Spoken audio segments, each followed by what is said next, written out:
Assalamualaikum warahmatullahi wabarakatuh. Perkenalkan, nama saya Rahmat Fadil, NIM 2119145. Baiklah, saya akan menjelaskan mengenai ilmu komunikasi. Yang pertama, pengertian dan ruang lingkup serta elemen-elemen komunikasi. Komunikasi adalah suatu penyampaian pesan dari seseorang kepada orang lain untuk mempengaruhi atau merubah sikap, pendapat, baik itu tertulis maupun secara tidak tertulis ataupun dengan menggunakan media.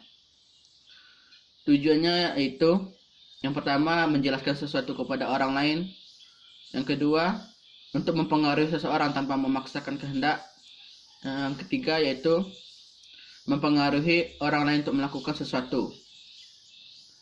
Yang kedua, prinsip-prinsip komunikasi.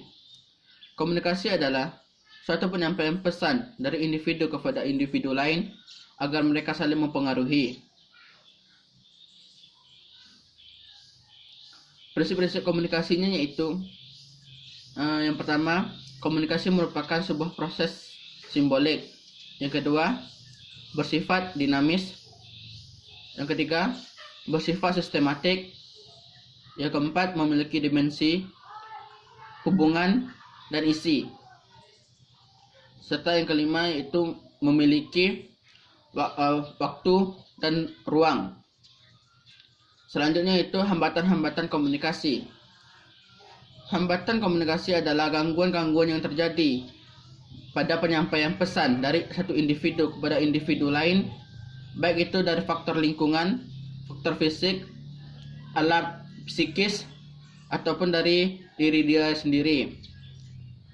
Selanjutnya itu hambatan-hambatannya yaitu antara lain sosiokultural dan psikologis. Cara untuk mengubahnya yaitu pertama, empati. Yang kedua, menggunakan bahasa yang sederhana. Yang ketiga, dengan cara saling melakukan hubungan umpan balik. Selanjutnya yaitu komunikasi verbal dan non-verbal. Komunikasi verbal yaitu suatu penyampaian pesan dari komunikator kepada komunikan, baik secara lisan maupun tulisan. Sedangkan komunikasi non-verbal yaitu suatu penyampaian pesan tanpa menggunakan kata-kata.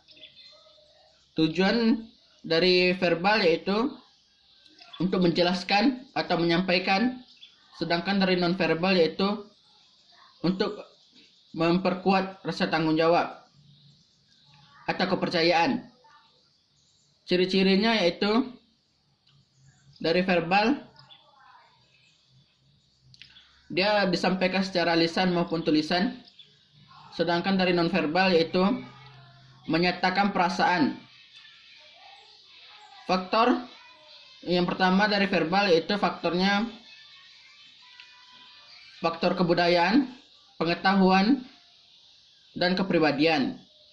Dari non-verbal yaitu dari suara, ekspresi wajah atau mimik wajah, dan gaya tubuh. Selanjutnya yaitu komunikasi interpersonal. Komunikasi interpersonal merupakan komunikasi penyampaian pesan atau komunikasi yang terjadi pada dirinya sendiri, dari dalam diri individu itu sendiri, atau komunikasi yang ada di dalam dirinya sendiri. Prosesnya yaitu adanya sensasi, persepsi, serta memori. Selanjutnya yaitu adanya fungsi. Fungsinya yang pertama yaitu untuk terfokuskan, untuk motivasi, dan untuk memperkuat rasa percaya diri. Selanjutnya yang terakhir, yang keenam, komunikasi intrapersonal, yaitu komunikasi yang terjadi antara dua orang atau lebih untuk melihat secara langsung, baik itu verbal maupun non-verbal. Hanya sekian yang dapat saya sampaikan. Wassalamualaikum warahmatullahi wabarakatuh.